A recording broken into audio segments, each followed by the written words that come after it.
Assalamualaikum warahmatullahi wabarakatuh. Alhamdulillah wa syukrulillah wa la khawla wa la quwata illa billah. Allahumma sholli ala sayyidina Muhammad wa ala ali sayyidina Muhammad. Kita buka persesi kita pada kali ini dengan bacaan basmalah. Bismillahirrahmanirrahim. Oke, kita ketahui bahwa untuk melakukan studi Islam ada beberapa istilah yang perlu difahami dengan baik. Pemahaman terhadap istilah-istilah ini akan memudahkan kita untuk memasuki bidang studi Islam. Dan beberapa istilah tersebut adalah ada pendekatan, ada metode, dan juga ada metodologi. Oke, kita kupas satu persatu dulu tentang apa itu metodologi studi Islam.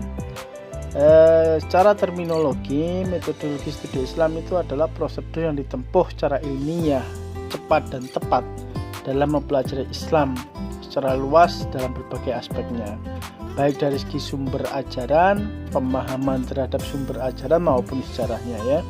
Dalam metodologi studi Islam terdapat prosedur ilmiah sebagai ciri pokoknya yang membedakan dengan studi Islam lainnya yang tanpa metodologi. Artinya ketika kita ingin melakukan sebuah studi Islam dengan metode ilmiah, dengan keilmuan yang lainnya juga untuk meneliti tentang Islam, maka kita memakai sebuah metodologi. Adapun ketika kita tidak memakai secara ilmiah ya, maka itu bukan disebut dengan metodologi. Artinya kita mengaji ya, seperti yang kita pelajari biasanya di pondok-pondok dan di beberapa kajian-kajian mengenai Islam. Itu banyak yang sifatnya adalah mengaji ya, bukan mengkaji. Kalau kita mengkaji itu maka menggunakan sebuah metodologi yang di sana terdapat ilmu pengetahuan ilmiah yang harus kita pakai untuk mengkaji sebuah Islam. Oke, Islam dipahami dalam berbagai sudut pandang, sehingga kita membutuhkan sebuah metode untuk mengetahui sudut pandang atau pemahaman yang manakah yang lebih relevan untuk kita ikuti. Tapi sebelum kita masuk ke sana, kita harus tahu dulu sudut pandang apa saja yang bisa dipergunakan dalam mengkaji sebuah Islam. Nah, maka dari itu muncullah istilah yang dinamakan pendekatan. Ya, karena pendekatan itu adalah cara pandang atau paradigma yang terdapat dalam bidang studi ilmu yang digunakan untuk memahami agama. Kita memakai ilmu-ilmu yang lain untuk memahami sebuah agama, baik itu ilmu sosial, baik itu ilmu antropologi, baik itu ilmu ekonomi ataupun ilmu kebudayaan dan sebagainya. Maka itu kita pakai untuk memahami sebuah agama. Nah, pendekatan yang pertama itu adalah pendekatan teologis normatif ya.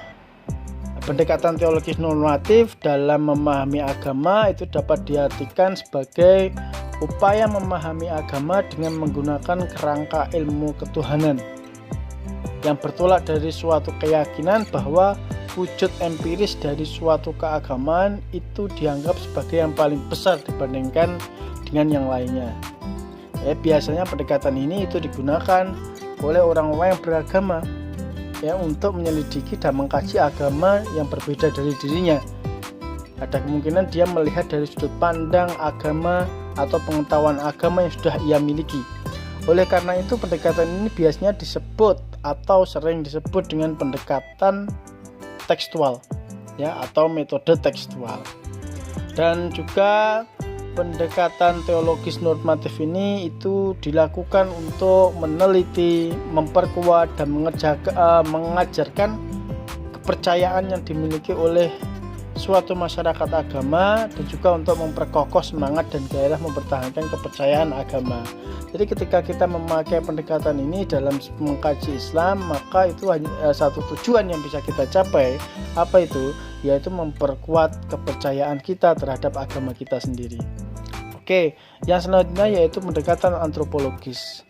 Pendekatan antropologis dalam memahami agama itu dapat diartikan sebagai salah satu upaya memahami agama dengan cara melihat wujud praktek keagamaan yang tumbuh dan berkembang di masyarakat. Oke, karena antropologis itu hubungannya adalah dengan masyarakat, praktek yang ada di masyarakat, maka kita melihat bahwa agama itu sudah dimanifestasikan dalam bentuk praktek-praktek keagamaan yang ada di masyarakat. Ya, jadi melalui pendekatan ini itu agama tampak akrab dan dekat dengan masalah-masalah yang dihadapi manusia secara langsung dan berupaya menjelaskan dan memberikan jawabannya. Dengan kata lain, cara-cara yang digunakan dalam disiplin ilmu antropologi dalam melihat suatu masalah digunakan pula untuk memahami agama. Oke, seperti itu. Tentunya sejalan dengan pendekatan tersebut ya, dalam berbagai penelitian antropologi agama dapat ditemukan adanya hubungan positif antara kepercayaan agama dengan kondisi ekonomi dan politik. Nah, melalui pendekatan antropologis ini kita melihat bahwa agama ternyata berkorelasi dengan etos kerja dan perkembangan ekonomi suatu masyarakat. Dalam hubungan ini, jika ingin mengubah pandangan dan sikap etos kerja seseorang, maka yang perlu diubah itu adalah pandangan agamanya. Nah, seperti itu. Terus untuk selanjutnya yaitu pendekatan sosiologis. Pendekatan sosiologis itu adalah pendekatan yang berhubungan dengan muamalah, ya, berhubungan dengan sosial, gejala-gejala sosial, struktur sosial dan sebagainya itu masuk dalam ilmu ini. Dengan ilmu ini suatu fenomena sosial itu dapat dianalisis, ya, dapat diketahui dengan melalui faktor-faktor yang mendorong terjadinya hubungan, terjadinya mobilitas sosial, serta keyakinan yang mendasari terjadinya proses tersebut. Jadi pentingnya pendekatan sosiologi dalam memahami agama dapat dipahami karena banyak sekali ajaran agama yang berkaitan dengan masalah sosial. Ya, jadi banyak sekali dalam ayat Al-Quran itu berbicara tentang muamalah, ya, berbicara tentang sosial. Bagaimana kita bersosial dalam masyarakat, bagaimana kita bermuamalah dengan orang lain, jual beli dan sebagainya, itu banyak sekali dalam Al-Quran ya, yang kita tidak bisa mengabaikannya. Tentunya hal ini sangat penting sekali ketika kita mengkaji sebuah agama itu melalui sektor-sektor sosial ini. Oke. Melalui pendekatan sosiologis agama akan dapat dipahami dengan mudah karena agama itu sendiri diturunkan untuk kepentingan sosial. Kita tahu bahwa Al-Quran itu turun kepada Nabi itu adalah untuk kepentingan sosial, tentu sesuai dengan kondisi sosial juga pada masa itu. Untuk menjawab persoalan yang ada di masyarakat itu Al-Quran turun. Nah, tentunya ini adalah tujuan-tujuan sosial ya, tujuan-tujuan untuk kepentingan sosial. Nah, misalnya kita jumpai ayat-ayat berkenaan dengan hubungan manusia dengan manusia lainnya, sebab-sebab yang menyebabkan terjadinya kemakmuran suatu bangsa, sebab-sebab menyebabkan terjadinya kesengsaraan dan sebagainya. Semua itu jelas baru dapat dijelaskan apabila yang memahaminya itu mengetahui sejarah sosial pada saat ajaran agama itu diturunkan. Nah, jadi kita harus mengetahui kondisi sosial di mana ajaran kita atau agama Islam itu diturunkan. Maka dari itu bisa menjadi sebuah pendekatan untuk kita memahami sebuah agama. Oke, yang selanjutnya yaitu kita akan berbicara tentang pendekatan filosofis ya. Kita mengetahui bahwa filsafat di sini itu adalah berpikir secara sistematis, radikal dan universal. Nah, Islam sebagai agama yang banyak menyuruh penganutnya untuk mempergunakan akal pikiran sudah dapat dipastikan sangat memerlukan pendekatan filosofis. Ya, sangat memerlukan pendekatan filosofis ini dalam memahami ajaran agamanya. Nah, tentunya kita di samping memakai wahyu untuk mendalami sebuah agama, terutama agama Islam, maka kita harus juga memakai akal kita untuk memahaminya. Ya, pendekatan filosofis ya, memakai pemikiran, kita berpikir secara ilmiah, berpikir secara sistematis untuk memahami sebuah agama.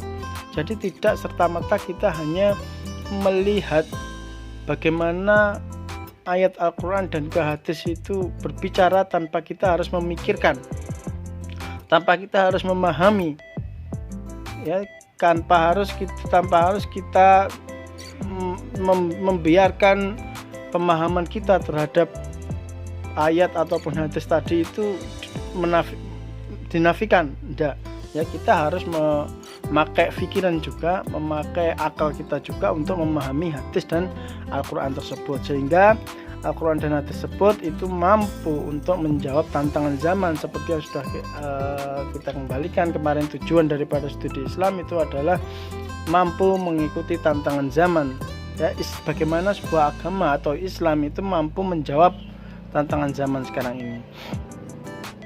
Oke, selanjutnya yaitu pendekatan historis. Kita ketahui bahwa historis itu adalah sebuah sejarah, ya. Jadi sejarah, jika ditinjau dari pendekatan sejarah ini, maka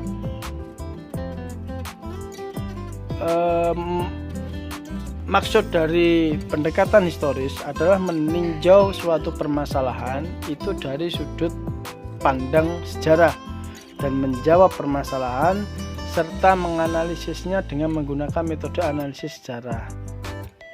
Ya, jadi melalui pendekatan sejarah ini seseorang diajak untuk memasuki keadaan yang sebenarnya berkenaan dengan penerapan suatu peristiwa. Artinya ketika kita mempelajari sebuah agama melalui teks Al-Quran ataupun hadis, maka kita harus mengetahui sejarah daripada ayat tersebut, sejarah daripada hadis tersebut, bagaimana konteks sejarah ayat itu ketika diturunkan kepada Nabi, dan bagaimana konteks sejarah hadis ya, ketika Nabi bersabda. Nah, jadi itu kita harus memahami seperti itu melalui analisis sejarah, agar kita mengetahui bahwa apa yang sebenarnya terjadi pada zaman dahulu. Nah, hingga akhirnya nanti ketika kita sudah mengetahui sejarah pada zaman dahulu, maka itu akan bisa kita belajar dari sebuah sejarah sehingga kita bisa menjadi lebih baik ketika kita sudah belajar sejarah. Nah, ini penting sekali pendekatan sejarah ini, ya, untuk mendalami atau memahami sebuah agama, ya, apalagi agama yang termaktub di dalam Al-Quran, ajaran-ajaran agama yang termaktub dalam teks Al-Quran dan juga teks hadis, yang tentunya tidak bisa berbicara sendiri, ya, kecuali kita harus memikirkannya, kecuali kita harus menggunakan akal kita untuk memahaminya. Dan salah satu cara itu untuk memahaminya itu adalah memakai pendekatan sejarah. Oke, selanjutnya yaitu pendekatan kebudayaan, ya kan, dalam arti di dalam kebudayaan, karena di dalam kebudayaan itu terdapat keyakinan, terdapat pengetahuan, terdapat seni, terdapat moral, adat dan sebagainya.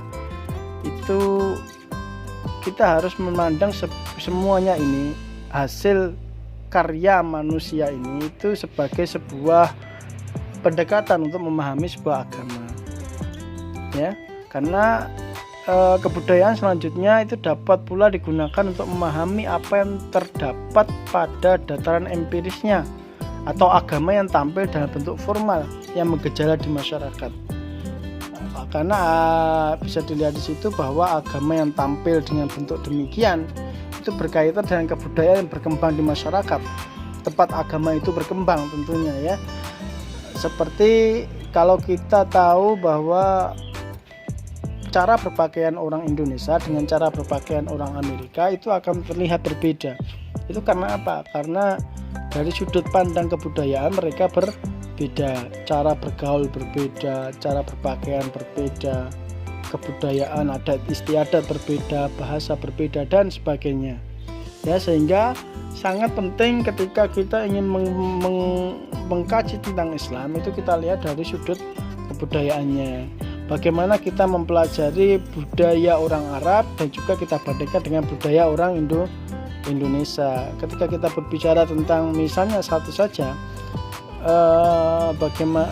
bagaimana sih kita cara berpakaian kita harusnya, ya, kita orang Indonesia bagaimana cara berpakaian kita ya kan? Apakah kita harus menyesuaikan dengan kebudayaan orang Arab, ya kan?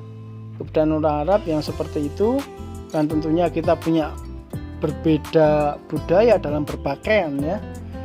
Atau mungkin kita juga bagaimana sih berpakaian yang pas Islam, sesuai dengan ajaran Islam itu, karena di ajaran Islam itu pada intinya adalah berpakaian dengan menutup aurat, ya intinya, dan tidak ada batasan untuk bentuk-bentuk pakaian itu harus seperti ini. Maka cukup ketika kita memakai pakaian dengan sesuai dengan budaya kita, itu ketika pakaian kita itu sudah menutup aurat, ya sudah menutup aurat, sudah aman dari hal-hal yang dapat menimbulkan negatif.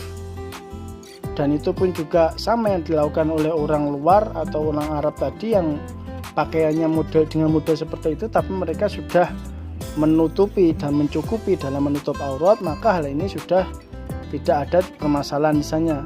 Ya, ketika kita melihat sebuah kebudayaan, jadi seperti itu. Pendekatan kebudayaan itu lebih di mana kita melihat bahwa budaya yang ada di tempat tertentu dengan tempat yang lain itu berbeda, tetapi tetap satu tujuan dan tetap satu nilai. Nah, seperti itu. Kita akan bahas selanjutnya nanti di pertemuan yang khusus untuk pendekatan-pendekatan ini. Lalu selanjutnya yaitu pendekatan psikologi. Ya, dengan ilmu psikologi ini kita tahu bahwa psikologi ini adalah ilmu tentang jiwa. Dengan ilmu ini agama akan menemukan cara yang tepat untuk menanamkannya. Misalnya dapat mengetahui pengaruh sholat, zakat, puasa, haji, dan ibadah lainnya melalui ilmu jiwa ini. Ya. Nah, perilaku seseorang yang nampak lahiriah itu terjadi karena dipengaruhi oleh keyakinan yang dianutnya. Sehingga ada kemungkinan seorang ketika berjumpa saling mengucapkan salam, hormat kepada orang tua, kepada guru, kepada ulama, menutup aurat, malu dan sebagainya adalah merupakan gejala-gejala keagamaan juga yang dapat dijelaskan melalui ilmu jiwa agama. Ya. Karena apa? Ilmu jiwa agama ini tidak mempersoalkan benar tidaknya suatu agama yang dianut seseorang, melainkan yang dipentingkan adalah bagaimana keyakinan agama tersebut terlihat pengaruhnya dan perilaku penganutnya. Sehingga ketika kita punya keyakinan keagamaan yang lebih dalam, misalnya ya, apakah itu mempengaruhi jiwa kita? Ya, apakah itu mempengaruhi keimanan kita? Apakah itu mempengaruhi sikap kita? Apakah itu mempengaruhi perilaku kita sehari-hari? Seperti itu. Ketika kita sholat, puasa, zakat, haji dan sebagainya, apakah semuanya ini akan berpengaruh kepada perilaku kita sehari-hari di masyarakat atau sikap kita yang ada di masyarakat? Nah, itulah yang dibahas di dalam sebuah pendekatan psikologi. Kita melihat bahwa agama itu bisa terlihat ketika praktek-praktek keagamaan itu mampu membentuk sebuah perilaku dan sikap di luar dari peribadahan tersebut, di luar dari sifat batiniah. Ya, jadi sifat lahiriah kita bagaimana ketika kita punya keyakinan seperti ini. Ya, kekuatan keyakinan seperti ini itu akan berperilaku seperti apa. Ya, seperti itu. Kita banyak sekali yang mengalami seperti itu. Nah, sudah. Terus kita lanjutkan pendekatan normatif. Pendekatan normatif ini hampir sama dengan pendekatan teologis ya. Nah, pendekatan normatif itu adalah hubungannya dengan halal, haram, boleh atau tidaknya atau jenisnya ya. Jadi biasanya ini terdapat dalam ilmu fikih, usul fikih, ahli hukum Islam, ahli tafsir, ahli hadis yang berusaha menggali aspek ini ya, aspek normatif ini ya, yang akan memunculkan hukum halal, haram, boleh, tidak, makruh, mubah dan sebagainya yang terkandung di dalam nas. Ya, itu adalah pendekatan normatif di mana kita akan berbicara atau menghukumi sesuatu dengan hukum halal haram, boleh tidak dan sebagainya ya. Jadi sepertinya itu saja bisa saya sampaikan secara umum, bahwa bisa kalian pelajari secara mendalam, dan mungkin bisa diulang-ulang video ini untuk agar kalian bisa mendapatkan pengetahuan ya, yang bisa diambil pendekatan apa saja sih yang seperti itu dan sebagainya. Akhiran wallahu muwaffiq ila aqwamit thoriq. Wassalamualaikum warahmatullahi wabarakatuh.